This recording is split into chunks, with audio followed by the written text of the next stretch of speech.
ॐ नमः सिद्धेभ्याम्।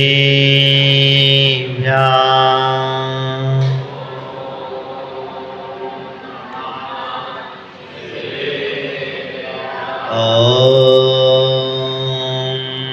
नमः सिद्धेभ्याम्।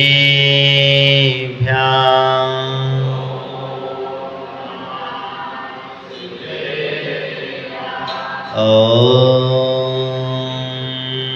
नमः सिद्धेभ्याम्।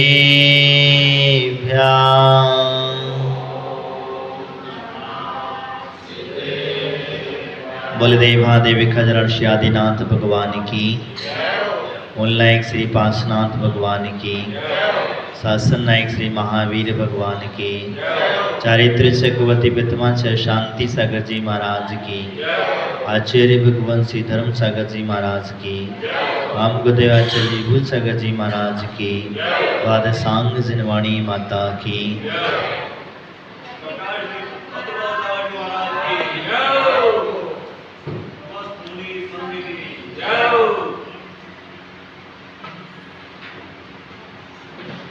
प्रतिरुद्धत्य कर्तव्ये देवता गुरु दर्शनम भक्ता तत्त्वेना कार्य धर्म सुति उपासकय पश्यन्ति कार्याणि कर्तव्यानि ततो यतो बुधे धर्म अर्थ काम मोक्षा मादे धर्म प्रकृति।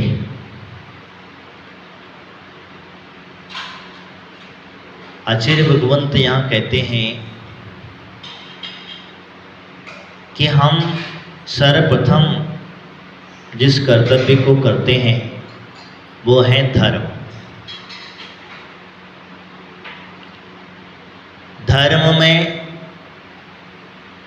वो हमारे चाहे देव पूजा हो, क्योंकि उन्होंने स्पष्ट कह दिया, क्योंकि भव्य जीव सर्वप्रथम उठ करके भगवान इंद्र की देव पूजा करता है, तत्पश्चात गुरु उपासना करता है, गुरु भक्ति करता है, जिसको हम गुरु दर्शन भी कहते हैं।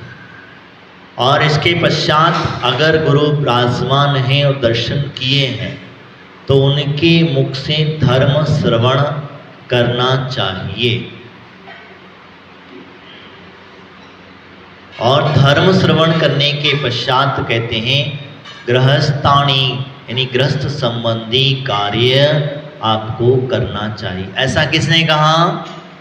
तो कह रहे हैं गणधर आदि महापुरुषों ने कहा है।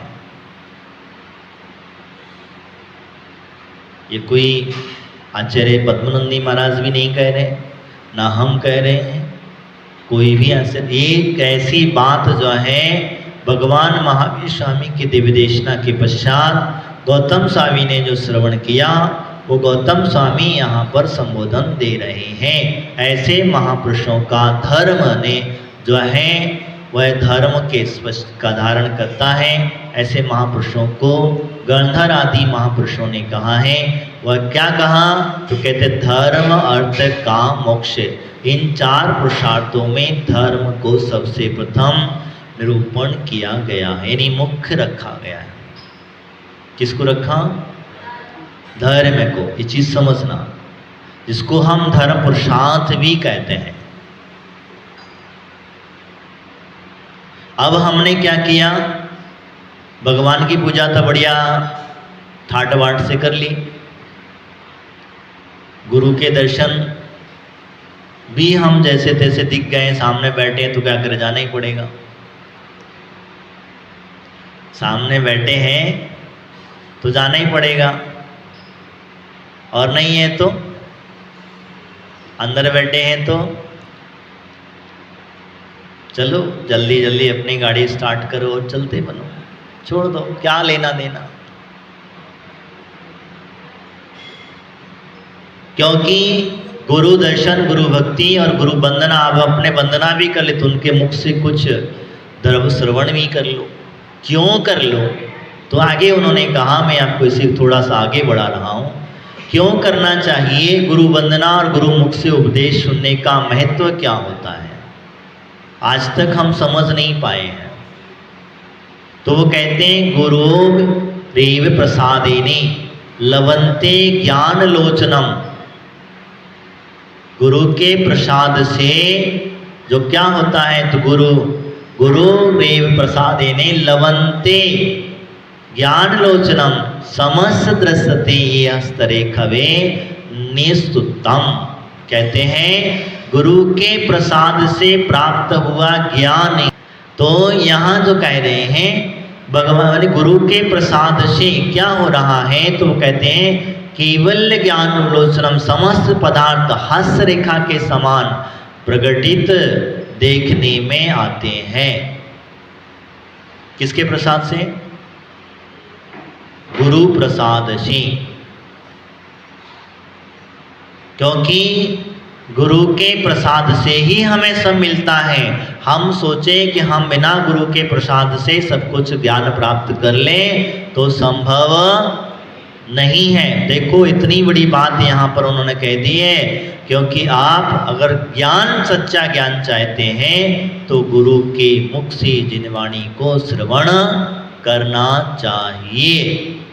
भले ही तुम्हें याद ना रहे, भले ही तुम्हारे मस्तिष्क में बैठे या ना बैठे, आपको समझ में आए अथवा ना आए, क्योंकि एक ना एक दिन गुरु मुख की वाणी आपको याद अवश्य आएगी, अवश्य आएगी। क्योंकि बिना गुरु के किसी भी व्यक्ति का, किसी भी जीव का कल्याण नहीं हुआ। गुरु का हो या ना हो, ये और ध्यान रख लो, मैं तुझे बता रहा हूं। गुरु का कल्याण हो अथवा ना हो, लेकिन शिष्य का कल्याण जरूर हो जाएगा। वो कैसे? क्योंकि गुरु के प्रति जो भक्ति है शिष्य की, वो भक्ति ही उसे तार देगी। क्योंकि कभी कभी कोई गुरु अभव्य भी हो सकता है। अभव्य का मतलब मैंने कल बताया था, परसों बताया, कल बताया कि आपकी बहुत सारी दालें हैं, मूंग है, उसमें कोई एक आध दाना ऐसा भी निकल आता है, कितना भी सिजाओ सीजता नहीं है। तो गरम तो मिल रहा है, तपाया तो जा रहा है, उसको उबाला तो जा रहा है, तो वो ज्ञान तो उसे मिल जाता है, लेकिन उसकी भव्यता नहीं है। क्या भव्यता नहीं है उसके अंदर में? सीजने की भव्यता नहीं है। ज्ञान प्राप्त करने की भव्यता तो है, ज्ञान तो प्राप्त कर लेता है। इसीलिए पंडित दौलत राम जी ने कहना पड़ा उनको कि अनंत बार मुनिव्रत धारो ग्रीवक तक उपजाया। कहाँ तक गया? ग्रीवक तक चला गया, लेकिन वो मोक्ष नहीं जा पाया। तो कौन सा मुनि नहीं जा पाया? कौन सा मुनि? जो अभव्य है, जो संसार में ही घूमता रहेगा। क्योंकि ऐसा ध्यान रखना कि सभी भव्य होंगे और सभी मोक्ष चले जाएंगे, ऐसा कहीं नहीं है। क्योंकि वो भव्य ही मोक्ष जाएगा। अगर ऐसा हो जाएगा तो संसार पूरा खत्म ही हो जाएगा। एक ना एक दिन तो संसार का अंत हो जाएगा, होगा कि नहीं होगा? फिर संसार चलेगा कैसे? तो हमारे पास भव्यता है कि नहीं है, ये हमें नहीं पता है। वो ध्यान रखना। लेकिन अभव्य के संयोग से आया हुआ जीव भी भव्य अगर है तो उसके साथ में रहने से, क्योंकि वो स्वयं का नहीं है, वो भगवान की वाणी है, वो भगवान का जिन लिंग है। भगवान ने जैसा बताया मोक्ष मार्ग, वो सारी क्रिया कर रहा है, तपश्चर्या भी कर रहा है।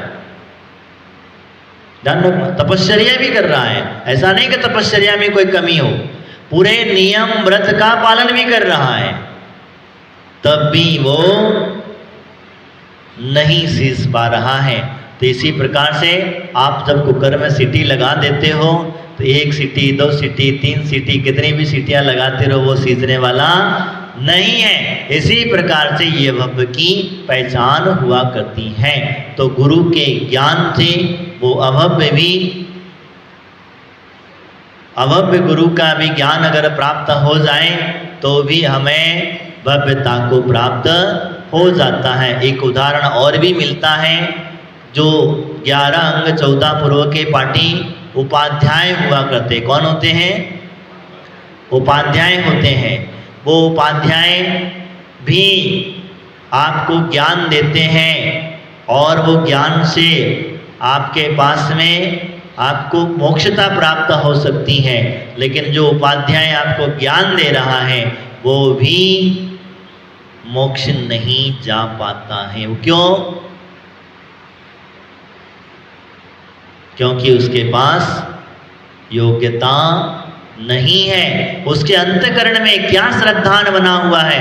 आपको तो बता रहा है कि भगवान की पूजा करो, आपसे तो कह रहा है कि महाराज को आहार दो, आपको तो कह रहा है जिनवाणी का बहुत अच्छा सार बता रहा है, बोलने में बहुत एक्सपर्ट है, लेकिन अंतःकरण में कहीं ना कहीं किसी कोने में उसकी श्रद्धा डामाडोल है। क्या है? श्रद्धा डामाडोल है। इसीलिए ज्ञान प्राप्त करना और श्रद्धा प्राप्त करना, क्योंकि श्रद्धा के साथ में ज्ञान बनेगा तो वो सम्यक ज्ञान की प्राप्ति करा देगा। आप जो शास्त्र पढ़ते हैं मौखाद याद भी हो जाता है, लेकिन जो श्रद्धा पूर्वक ज्ञान हुआ है वो ज्ञान ही सच्चा ज्ञान कहलाता है। पोथी बड़ पंडित भये, हम पूरा क्यों बताएं, हम दुत्ते में समाधान का इशारा काफी है। क्या? पोथी पढ़ के पंडित भये, लेकिन क्या हुआ? बस पंडित तो बन गए, लेकिन निज वस्तु की खबर नहीं है, हमें अपनी खबर नहीं, अपनी आत्मा का बोध नहीं है। इसीलिए इस बात को यहाँ पर उन्होंने कहा है कि वह ज्ञान, कौन सा ज्ञान? गुरुमुख से मिला हुआ ज्ञान ही केवल ज्ञानता को प्राप्त कराएगा। समझ में आ गया? गुरुमुख से, इसीलिए कहा गया है कि गुरुमुख से लेना। और इनको अब ज्ञान चाहिए तो जाकर के हाथ जोड़कर नहीं, इनकी थोड़ी सेवा अच्छा भी करना पड़ेगी। समझ में आया? अगर तुम जाकर के महाराज के पास बैठ जाओ, महाराज पढ़ाओ पढ़ाओ पढ़ाओ, कितना पढ़ाएंगे? पढ़ा भी देंगे, तुम्हारी भव्यता होगी तो वो सिखा भी देंगे, लेकिन तुम्हारा भी कोई दायित्व है। किसका? शिष्य का भी कोई दायित्व होता है गुरु सेवा करने का। गुरु भक्ति से, विनय से प्राप्त हुआ ज्ञान ही आपको उपयोगी होगा। अगर हम नहीं करेंगे, नहीं सेवा करेंगे तो हमें कुछ भी प्राप्त होने वाला नहीं है। इसीलिए वह कहते हैं, इसलिए उन्होंने कह दिया महत्वाकांक्षी में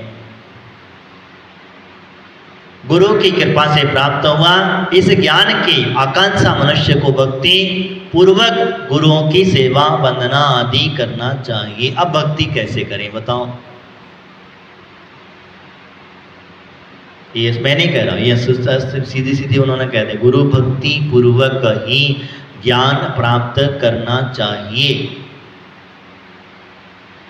आगे उन्होंने क्या कहते हैं एक और सुन लीजिए।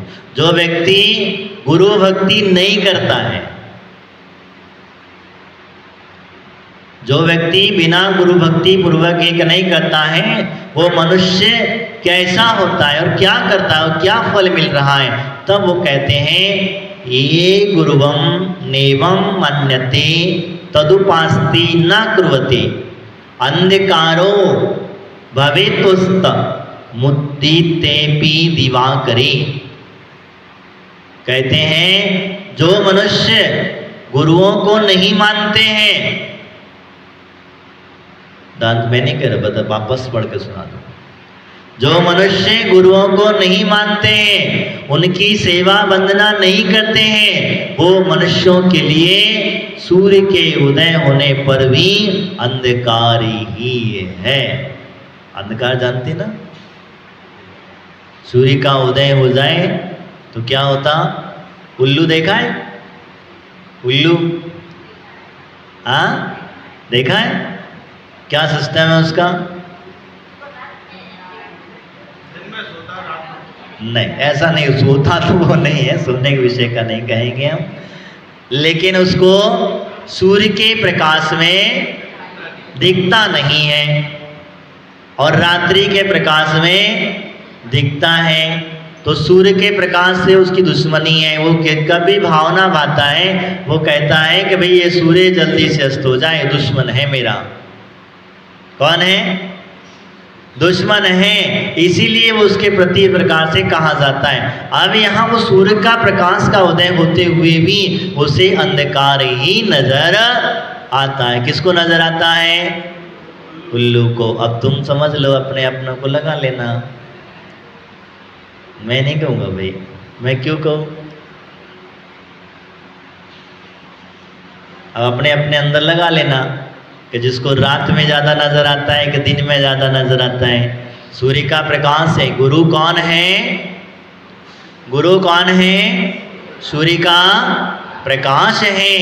और जिन व्यक्तियों को गुरुओं के पास रह करके ज्ञान प्राप्त कर लेते हैं, वो तो सूर्य का प्रकाश प्राप्त हो गया। और जिन व्यक्ति गुरुओं से ज्ञान प्राप्त नहीं करते हैं, वो क्या है?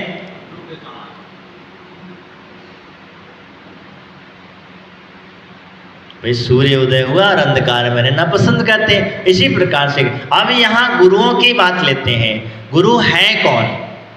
जिसको हम लोग कहते हैं गुरु। गुरु की परिभाषा समझना, हमने बाह्य वेशता को समझ करके ध्यान में रखना। मैंने बीच में भी 4 चिन्ह आचार्य कुंद स्वामी ने जो बताए थे, वो मैंने स्टार्टिंग ही आपको लोग बताया था कि गुरु की पहचान वो होती है। बाह्य चिन्हों के माध्यम से हम लोग गुरुओं को जाने जाते हैं। कैसे? पहला है नग्नत्व। क्या है? नग्नत्व। ये नग्नत्वपना किसी के पास है क्या? हाँ, नहीं है। ये गुरु की पहचान बता रहा हूं। दूसरा है केसलोच। केसलोच कोई करता? हाँ, किसी भी कोई गुरु करते हैं। दिगंबर गुरुओं के अंदर में ही केसलोच करने का प्रावधान है। इवन स्वतांबर तो भी 6 महीने के बाद करेंगे, लेकिन दिगंबर त्यागी 2 महीने, 3 महीने, 4 महीने के अंदर अंदर वह केसलोच कर लेता है। क्यों करता है केसलोच? क्यों करते हैं मुनिराज हमारे केसलोच? उनके शरीर की परख हो जाती है कि हमें अपने शरीर के प्रति कितना ममत्व है। आप समझ लीजिए, मूर्छा सुपरिग्रह, क्या कहा? तत्वा सूत्र के अंदर में सूत्र आया है, मूर्छा सो परिग्रह। अगर हमें परिवार के, मित्रों के, आपके जो भी रिश्तेदारों के प्रति मूर्छा है, वो तो आपको दिख जाएगी। ये शरीर के प्रति भी अगर मूर्छा है तो शरीर भी हमारा परिग्रह में नजर आता है। ये शरीर के प्रति मूर्छा समझ में आती है। इसीलिए साधु गण हमारे केसलोच करते हैं कि शरीर से भी ममत्व है। क्या साधु को ममत्व है? केसलोच करने। एक बाल उखाड़ो जरा, क्या होता? दर्द होता। लेकिन मुनिराज घास फूस की तरह, कैसे? नारियल के ऊपर की जैसे जटा छीलते हैं, जानते हो ना, नारियल के ऊपर की जटा जो रहती है, उस जटे की तरह वो अपने सिर, दाढ़ी और मूंछ, इनके बालों को उतार के फेंक देते हैं। यही जगह क्यों कही? बाकी के केसलोच बाकी क्यों नहीं करने के लिए कहा?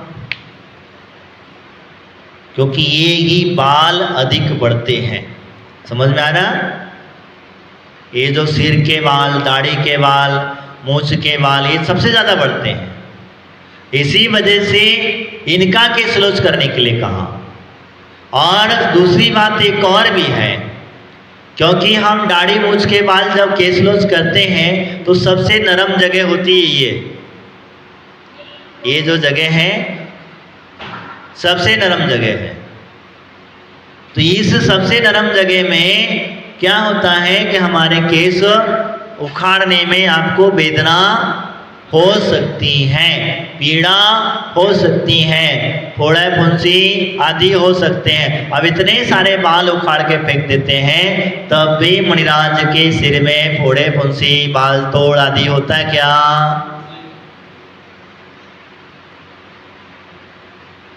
तो यही क्रिया है। उनकी श्रद्धा भगवान से जुड़ी है, उनकी श्रद्धा उन व्रतों से जुड़ी है, उनके जो विश्वास गुरु ने जो व्रत दिए हैं उससे जुड़ा हुआ है। इस वजह से उन्हें बाकी की ये सारी पीड़ाएं नहीं होती। जितना सहन होता है उस सहन के माध्यम से मुनिराज हमारे केसलोच करते हैं। समझ में आया? दूसरा नियम जो बताया, दूसरा चिन्ह जो बताया, तीसरा चिन्ह उन्होंने आचार्य ने बताया कायोत्सर्ग। क्या बताया? कायोत्सर्ग। कायोत्सर्ग की व्यवस्था सिर्फ और सिर्फ जैन धर्म के अंदर ही बताई गई है, बाकी के कहीं भी कायोत्सर्ग की व्यवस्था नहीं कही गई है। कायोत्सर्ग, कायोत्सर्ग का मतलब जानते क्या? क्या 9वां नमोकार मंत्र पढ़ लेना हो गया कायोत्सर्ग? नहीं, वो भी नहीं है। कायोत्सर्ग का मतलब जब वो नमोकार मंत्र बोल रहे हैं, जब नमोकार मंत्र का जाप कर रहे हैं, तब वो शरीर के प्रति भी ममत्व भाव भी नहीं रहता है, उसका नाम है कायोत्सर्ग। समझ में आया? कायोत्सर्ग में मुद्रा में खड़े हैं, वो एक कायोत्सर्ग करने में उनको साल 6-6 महीने लग जाते हैं। बताइए कैसा कायोत्सर्ग कर रहे थे वो? तुमको कितना मिनट लगता है कायोत्सर्ग करने में?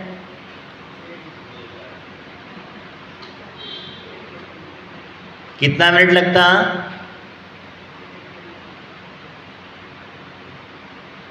आपने जाप किया, कायोत्सर्ग नहीं किया। क्या किया? जाप किया। कायोत्सर्ग की व्यवस्था वो होती है शरीर के प्रति भी ममत्व भाव को हटा करके अंतस्य अपनी आत्मा में रमण होना, और रमण के साथ में बाकी कोई गिनती नहीं है, कोई कुछ नहीं है, उन्हें कोई लेना देना नहीं है। अपने मन वचन काय को एकाग्र करके, किसको करना? मन वचन काय तीनों को एकाग्र करते हुए अपने सांसों के माध्यम से, किसके माध्यम से? सांसों पर ध्यान देते हुए अपने उस तस परमात्मा का ध्यान करना ही कायोत्सर्ग की अवस्था है। अब इसमें चाहे ठंडी लगे, गर्मी लगे, मच्छर खाए, कीड़े मकोड़े चले, सर्प आदि चले, या कोई और भी जानवर आकर के उसके ऊपर खड़ा हो जाए या उसके ऊपर उपसर्ग करने लग जाए, वो अपने कायोत्सर्ग का समय जब तक पूरा नहीं होता तब तक वो हिलते तक भी नहीं है। समझ में आया? जब वो कायोत्सर्ग में लीन हो जाते हैं तो अंतस ध्यान के अंदर बढ़ जाते हैं, और वो ध्यान ही हमारे कर्म निद्रा का कारण बनता है। समझ में आया? हमें वो ध्यान ही कायोत्सर्ग बनता है, और वो ध्यान बनता है तो इसीलिए वो कायोत्सर्ग कहा गया है। ऐसे मुनिराज हमारे कायोत्सर्ग करते हैं। समझ में आया? तो कायोत्सर्ग रूपी चिन्ह जो है दिगंबर अनुयायी के अंदर में ही कहा गया है, बाकी कहीं नहीं है। जैन धर्म के अंदर कहा गया। कितने हो गए? 3। चौथा कौन सा बचा है? नग्नता हो गई, केसलोचित हो गए, हाँ, पीछी कमंडल भी लगा सकते हैं इसमें जो है, मैं देखो खड़े होकर के करना, स्थिर होकर के करना, और वो भी अपने कर पात्र में आहार करना। किस में करना? कर पात्र जिसको कहा जाता है, अंजलि जिसको हम लोग कहते हैं, यानी कि इसमें भोजन करना। अब बताओ कौन करके खा के दिखाओ जरा।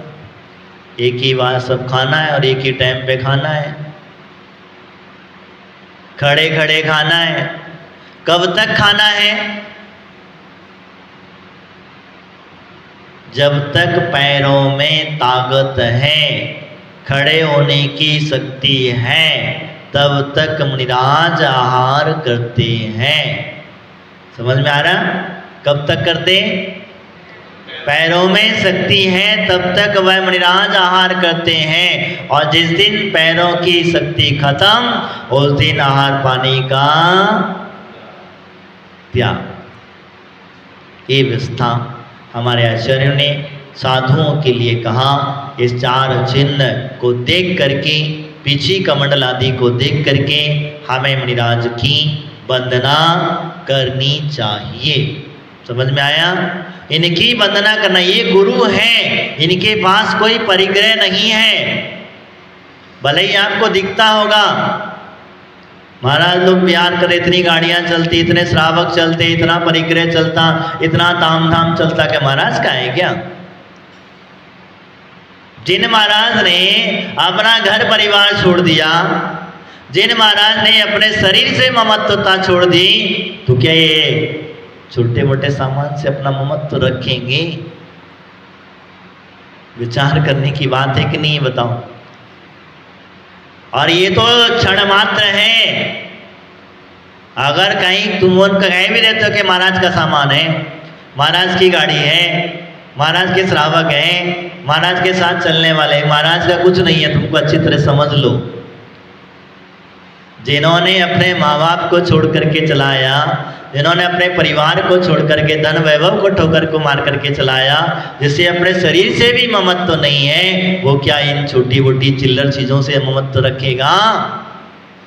नहीं रखेगा। इसलिए मैंने गुरु की परिभाषा बताई। इनके पास जो गुरु हैं, इनकी सेवा वंदना करोगे तो वास्तविकता में आपको वह मनुष्य क्या होगा? कौन सा ज्ञान प्राप्त करेगा? पंचम ज्ञान, जिसको हम केवल्य ज्ञान कहते हैं। ऐसे ज्ञान को प्राप्त होगा, और ऐसे गुरुओं से मिला हुआ ज्ञान ही आपको मोक्षता में सहायक बनेगा, पंचम ज्ञान प्राप्त कराने के लिए होगा। इसीलिए छोटा सा भी अगर आपको किसी गुरु ने ज्ञान दिया है, लेकिन गुरु आपको एक समानता मान करके चलना होगा। कहीं आपके पकड़ के बैठेगा मेरे तो फलाने गुरु हैं, तो फिर बिगड़ जाएगा काम। समझ में आया? मेरे तो वही गुरु हैं, वो जो कहेंगे वो पक्का, बाकी का सब तो फिर बिगड़े, फिर तो डूबोगे। तुम भी डूबोगे और तुम्हारे गुरु भी डूबेंगे।